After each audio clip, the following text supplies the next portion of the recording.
Liberty Journal. Who? Redacted. Others?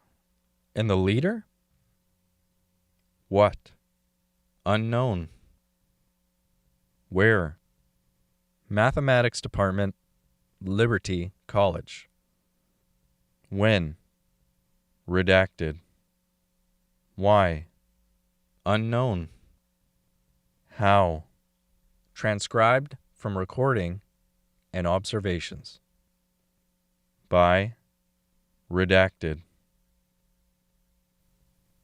Well, look what we have here. We like what we see. Did we send in a photo? Do we have our significant other with us today? Sorry, wrong building. Smelt better in there. Looked tidier. The people looked happy. Clean. Entranced?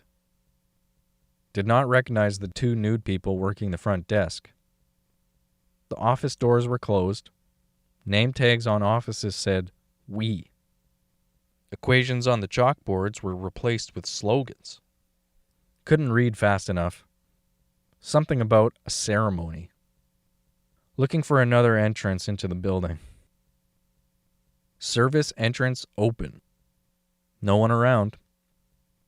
Checked entrance to the main hallway. Many nude people walking around. Do not recognize anyone. Would most likely stand out if I walked around. Need another way in. Ladder to ceiling in service entrance. Utility corridor? Crawled into the ceiling. Dusty up here. Can see people walking in the hallway through the ceiling vents. Lots of laughter and talking. Cannot make out what they are saying. Crawled over to the main office area. Can see through the vents into the closed offices. First office empty. Second office has 3 people. A naked man and woman standing at a table. They look like the two from the front desk. They are talking to a man, clothed, sitting at the table. I saw him here last time, writing equations. Do we understand the words we are saying? Hello? We aren't being very cooperative. We are not even making eye contact. We are not. We look very dirty, very depressed. We need to do something about that. We do. Hello? Yoo-hoo! Can we look at us for a second? We're here to help us. We came and we saw we were not doing very good. We saw we were writing gibberish on all the chalkboards and soiling ourselves. Not good. No, not good. We can do much better. But we need to speak clearly so we can think clearly. Yes, we do. Are we ready to take our clothes off now? The 2 naked people are trying to take the man's clothes off. The man is not responsive to their words. He does not look like he wants to take his clothes off. I cannot see his face, but it sounds like he is crying. Oh no, we don't need to cry. We just need to take our clothes off. It will be good. We like taking our clothes off. Yes, we like it. We need to free ourselves from these shackles for the equalization ceremony. We don't need to be frightened. We are here to help us. We cannot be equal if we don't get help. There we go. We like that our shirt is off. We don't have to cry about it. We better hurry, or we will be late. We need our pants off too. We need everything off.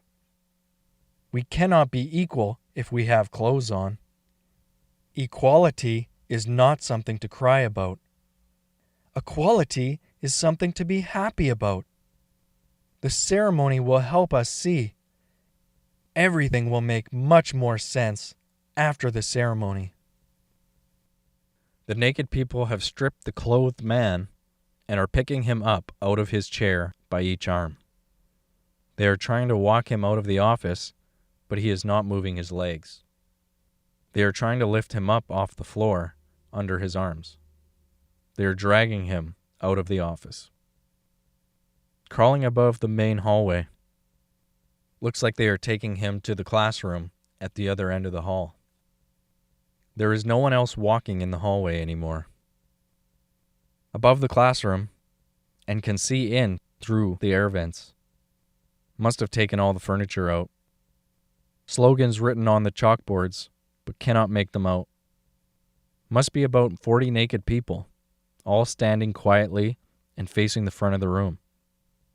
The females appear to be wearing some kind of strapped-on manhood over their womanhood.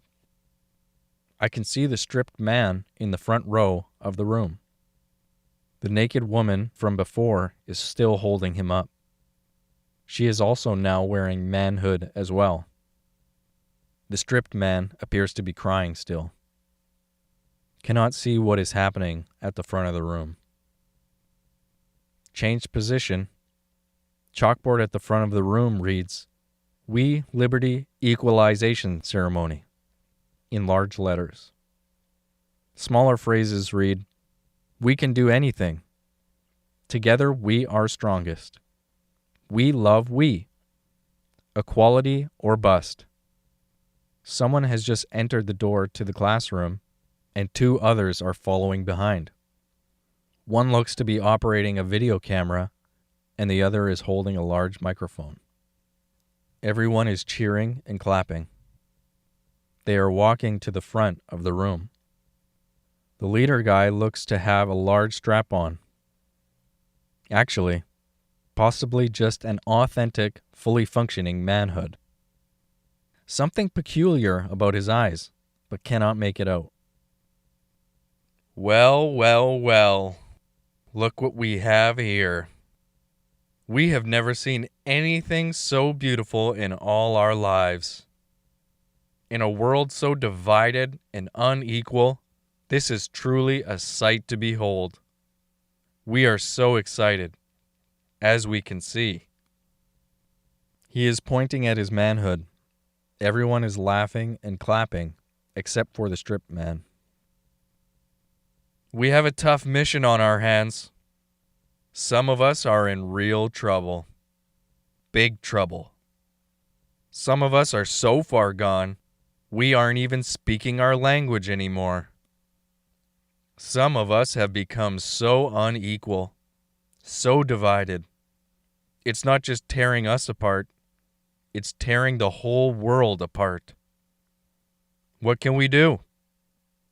Well, how about a little equality? Everyone is cheering and clapping, except for the stripped man. He looks to be crying still. How about a lot of equality?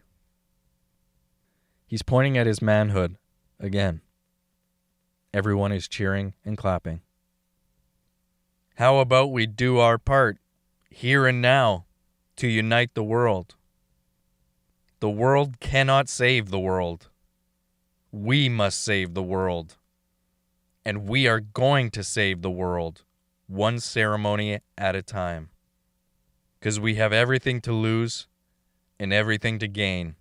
And it doesn't really matter what we do to get where we need to go.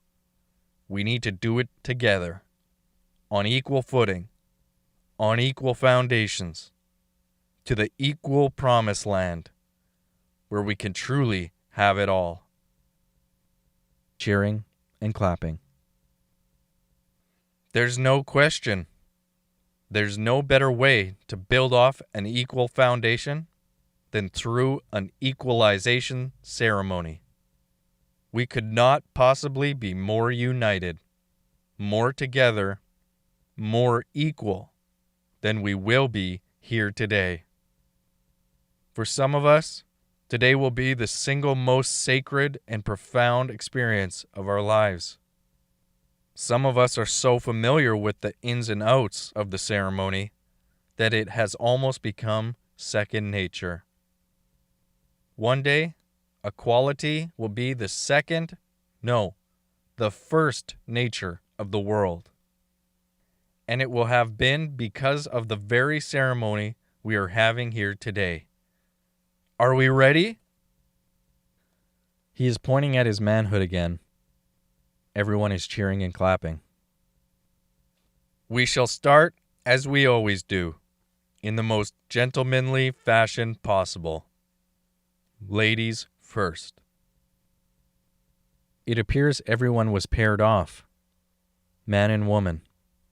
I hadn't noticed. The women are taking their strap-on manhood and inserting it into their partner's backside. Many men are groaning. One man is yelling, "Yes," repeatedly. The stripped man collapsed on the floor. The leader guy is picking him up and holding him on his feet, while the woman who stripped him is inserting her manhood. The stripped man is crying loudly. The leader guy is holding the stripped man's head by the hair and staring into his eyes.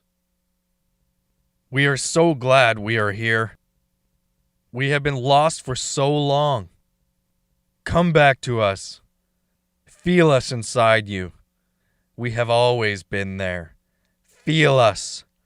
We are everything we need. We are everything we need. We need to stay with us. We need to be here.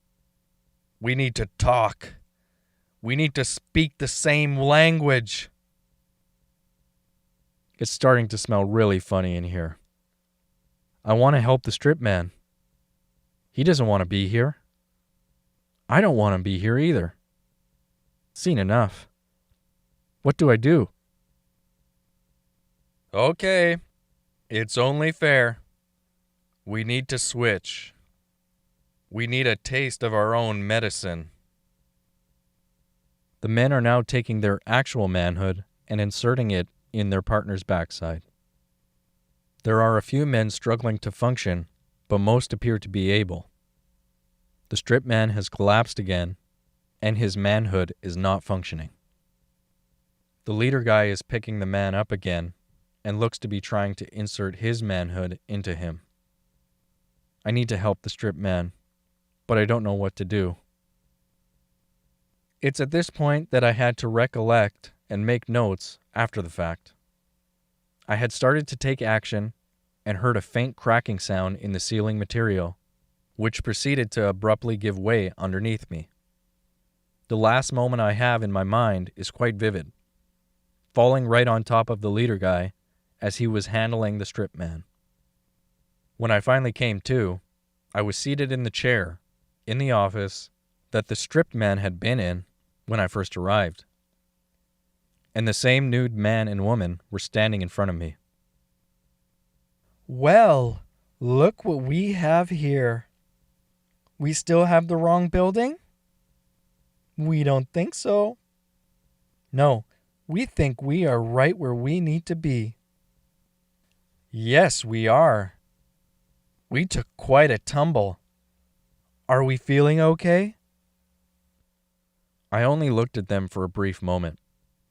I was trying to play dazed and confused. Not hard. I picked up a bit on that look of theirs when I arrived earlier. Entranced. Basically the inverse of the entranced of those people writing equations. They had absolutely zero interest in me, whereas these people were absolutely entranced with me. Or maybe just people in general? They sure wouldn't leave that poor stripped man alone. I didn't want to acknowledge them, and I didn't want to ignore them.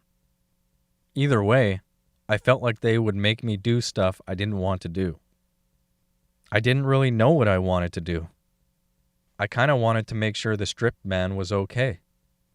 I kind of wanted to know if my fall had knocked some sense into that leader guy. I kind of wanted the whole building to come down on all of them and knock them all out of their trance.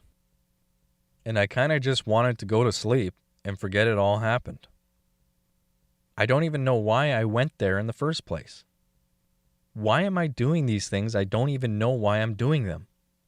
I mean, I'm pretty sure I had no idea what an equalization ceremony was before I saw one. How was I supposed to know that was going to happen? But why was I in there looking around in the first place? And how am I going to get out of this mess? And I guess it was just the whole situation and everything flashing before my eyes, just bubbling up my panic mode, my eyes just kind of staring into nothing in front of me, and the guy just started walking over to me, and his flapping manhood was just right out in my line of view, and then it was just in my view, and I just cracked him right in the manhood. I didn't hate the guy. I didn't hate his manhood. But in that moment, it felt like it was him or me. I am rationalizing it now, but really didn't premeditate anything. Like maybe I hit someone in the manhood before. I don't remember. I've definitely been hit down there. It's no picnic. But I know it renders the wearer of a hit manhood incapable of doing much. So, I guess, I knew that. But maybe it just startled me. I really kind of zoned out. I couldn't bear the way they were entranced by me. So when I snapped back to reality, his manhood honestly just kind of startled me. I don't feel good about it. Neither did he. He grabbed it pretty quick and just fell to the floor. The woman screamed, and that really threw me back. I had forgot that she was there.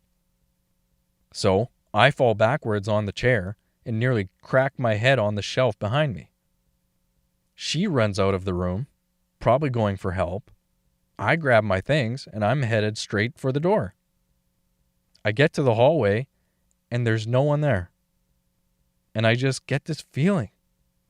I look back and notice the other office in the main office area. It was empty when I checked earlier. I don't know why. I just had to get out the front doors, which I could see were clear, and I was free. But I went back and opened the door, and the stripped man was just sitting there alone, at a table, still stripped. I didn't even hesitate. I just grabbed him, threw him over my shoulders, and carried him out of there. As soon as I exited the main office for the front door, I heard screaming down the hallway. I didn't even look. I kicked the door open and ran. I never looked back to see if I was being chased either. I don't know why. I just ran. I'm pretty sure I've never picked up a complete stranger and just carried them away before. It's not some kind of instinctual behavior I have built in me. Not that I can remember. Pretty sure no stranger has ever done that to me. Not that I can remember. I don't even remember where I was running to. Or where I even was. I was just running around town with this naked stranger on my back. Eventually, I just ran into my car. I kind of saw it as I was coming up on it and was like, that's like my car. And it was my car. So I just laid the stripped man in the backseat of my car, shut the door, and kind of just watched myself panting in the window. My face looked frightening. My eyes were wild. My mouth was in a wide grin. My hair was all messed up. My lungs were on fire. I sweat through my entire shirt. I looked both ways down the street, and I couldn't see anyone. I looked back in the car, and the stripped man was just laying there with his eyes closed. And I looked at myself again in the window, and I just started to laugh and cry, and I couldn't stop. I had to hold on to the car, because I felt I was going to fall over. I couldn't stop. I thought, I need to get him some clothes. And I just kept laughing and crying, and then I wrote it.